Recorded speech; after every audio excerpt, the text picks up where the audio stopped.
bienvenue à l'émission 10 minutes avec Pierre et Christine. On est content de se retrouver pour voir vraiment ce qui se passe dans les actes des apôtres.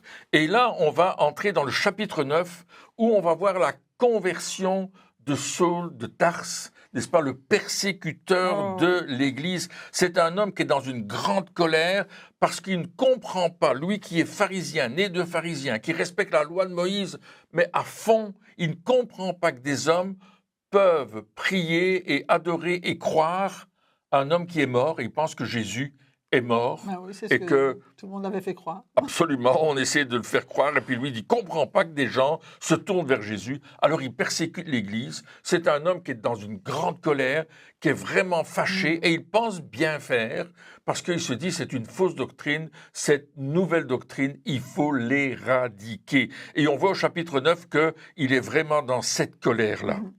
Cependant, Saul, respirant encore la menace et le meurtre contre les disciples du Seigneur, se rendit chez le souverain sacrificateur et lui demanda des lettres pour les synagogues de Damas, afin que s'il trouvait des partisans de la nouvelle doctrine, hommes ou femmes, il les amenât liés à Jérusalem. Donc il ne se contente pas de persécuter à Jérusalem, mais il va plus loin, et comme je pense, c'est à 250 km de là. Oui, 250 km au nord de Jérusalem. Wow. Il va partir avec quelques hommes pour arrêter les éventuels chrétiens de cette secte qu'on appelle la secte du chemin. Ils vont essayer de l'arrêter pour éradiquer l'œuvre du Saint-Esprit. Mais il ne sait pas contre qui il est en train de se battre, parce qu'il veut prendre les partisans de la nouvelle doctrine et les amener liés à Jérusalem. Donc il va leur faire le chemin jusqu'à Jérusalem. Cependant, Dieu l'attend sur le chemin. Et si tu veux nous lire les versets 3 à 6 du chapitre 9. Comme il était en chemin et qu'il approchait de Damas, tout à coup, une lumière venant du ciel resplendit autour de lui.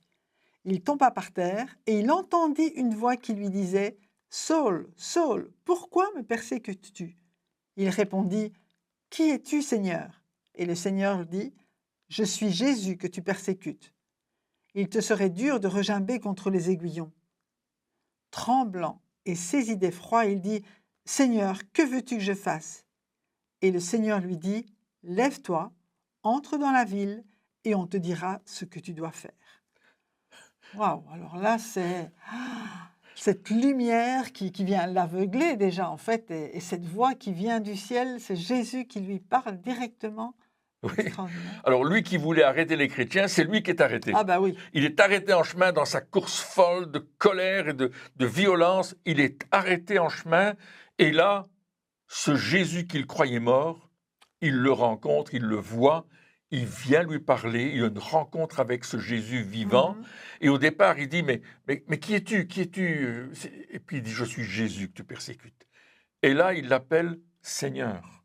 Eh oui. Il le reconnaît comme le Seigneur, comme le Messie. Oui. C'est extraordinaire qu'il y a un changement dans l'attitude de Paul qui a vu Jésus. Il le dira d'ailleurs dans 1 Corinthiens 15. Oui, il m'est apparu aussi à moi comme à l'avorton, dit-il. Donc il réalise que c'est vraiment Jésus qui lui est apparu dans cette lumière resplendissante et tellement aveuglante finalement. Il a fait une rencontre miraculeuse avec celui qu'il persécutait et s'est rendu compte et a reconnu que Jésus est vraiment le Messie et que en persécutant l'Église, il persécute Jésus. Et que l'Église et Jésus ne font qu'un, c'est vraiment une unité et ils se rencontrent.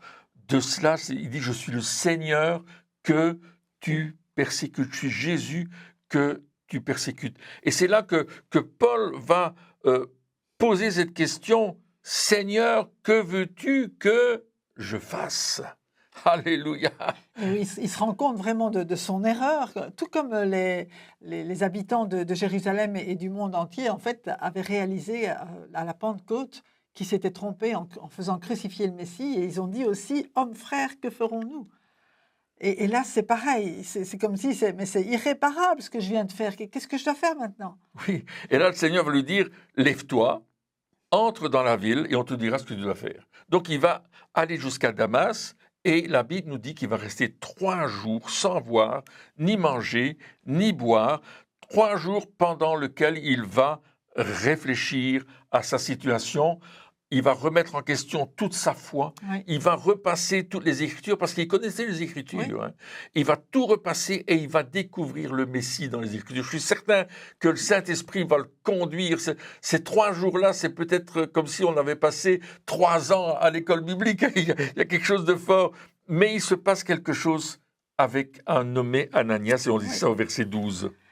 Or, il y avait à Damas un disciple nommé Ananias. Le Seigneur lui dit dans une vision, « Ananias !» Il répondit, « Me voici, Seigneur. » Et le Seigneur lui dit, « Lève-toi, va dans la rue qu'on appelle la droite et cherche dans la maison de Judas un nommé Saul de Tarse, car il prie. Et il a vu en vision un homme du nom d'Ananias qui entrait et qui lui imposait les mains afin qu'il recouvrât la vue. » Alors là, on a Ananias qui a une vision, on a Paul qui a une vision, c'est ce que le texte Oui, nous oui, dit, oui, oui. et ces 2 visions vont rentrer en communion l'un avec l'autre, et on voit que Dieu a inventé le Zoom bien avant que ça existe sur la terre, n'est-ce pas? Ouais, tout Et à puis fait. au verset 13, Ananias va continuer. Ananias répondit, « Seigneur, j'ai appris de plusieurs personnes tous les maux que cet homme a fait à tes saints dans Jérusalem, et il a ici des pouvoirs de la part des principaux sacrificateurs pour lier tous ceux qui invoquent ton nom. » Waouh! Et c'est quand même terrible, parce que Ananias sait ce pourquoi Paul est là, et malgré tout, bon, il va devoir obéir au Seigneur. Alors on voit plus loin que Ananias sortit, et lorsqu'il fut arrivé dans la maison, il imposa les mains à Saul en disant « Saul, mon frère ». On voit qu'il est convaincu par quelque chose d'extraordinaire parce qu'il a cru Dieu. Le Seigneur Jésus, qui t'est apparu sur le chemin par lequel tu venais, m'a envoyé pour que tu recouvres la vue et que tu sois rempli du Saint-Esprit. Amen. Et alors, il s'est passé quelque chose au même moment, n'est-ce pas? Oui, au même instant, il tomba de ses yeux comme des écailles, et il recouvra la vue. Il se leva et fut baptisé. Et après qu'il eut pris de la nourriture, les forces lui revinrent. Saul resta quelques jours avec les disciples qui étaient à Damas. Et aussitôt, il prêcha dans les synagogues que Jésus est le Fils de Dieu. Tous ceux qui l'entendaient étaient dans l'étonnement et disaient, « N'est-ce pas celui qui persécutait à Jérusalem ceux qui invoquent ce nom? Et n'est-il pas venu ici pour les emmener liés devant les principaux sacrificateurs ?» Cependant, Saul se fortifiait de plus en plus, et il confondait les Juifs qui habitaient Damas, démontrant que Jésus est le Christ. Alléluia. Alors là, c'est un changement Radical. extraordinaire, Amen. radical. Amen. Waouh, comme tu disais, pendant ces 3 jours, il s'en est passé des choses. Et peut-être que dans les auditeurs, auditrices, il y a des gens qui disent « celui-là, il ne viendra jamais au Seigneur. Celui-là, il ne changera jamais. » Peut-être que les chrétiens avaient tellement peur de Paul, parce qu'il rentrait dans les maisons, il mettait les gens dehors, il cassait tout. C'était vraiment un violent. Et il s'est dit « jamais cet homme-là, il faut le fuir. » Et puis cet homme qui était quelqu'un qui était contre le Seigneur, a été touché par la puissance du Saint-Esprit. Il y a peut-être quelqu'un dans ta famille, tu te dis, ben, jamais celui-là, il viendra à Jésus, jamais il croira en Dieu. Eh bien, arrête de penser comme ça et crois plutôt autrement en disant, je crois que Dieu peut le faire. Oui, parce que Dieu peut illuminer son cœur aussi. Nous avons tous été aveugles spirituellement avant de croire en Jésus. Nous étions comme Paul, nous étions aveugles spirituellement, et Paul a dû devenir aveugle physiquement pour réaliser cela.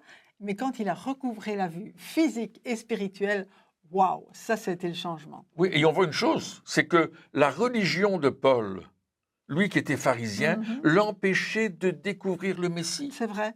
Et peut-être que votre religion vous empêche de découvrir que Jésus, le Fils de Dieu, Dieu fait homme, est vraiment le Messie, Amen. le Sauveur du monde. Et peut-être que là, aujourd'hui, il faut que les écailles tombent de tes yeux. Et nous allons prier pour cela, Amen, oui. pour que les écailles tombent de Alléluia. vos yeux. Et Christine va prier maintenant, elle va ordonner à ces écailles de tomber. C'est comme si on était avec vous. Amen. Fermez vos yeux et recevez cette prière maintenant. Amen. Seigneur, je prie pour ces chers amis qui écoutent maintenant et j'appelle vraiment ta lumière à venir sur eux. J'appelle et j'ordonne à ces écailles de tomber de leurs yeux spirituels afin qu'ils voient briller la splendeur de Jésus-Christ, afin qu'ils puissent réaliser cette communion, que c'est possible vraiment d'avoir cet accès auprès du Père à travers Jésus. Viens toi-même les éclairer, viens toi-même les visiter, Seigneur, par ta lumière merveilleuse qui est la lumière de la vie. Au nom de Jésus. Amen. Amen. Nous avons un Dieu de miracle à qui Amen. rien n'est impossible. Amen. Et on vous invite vraiment à entrer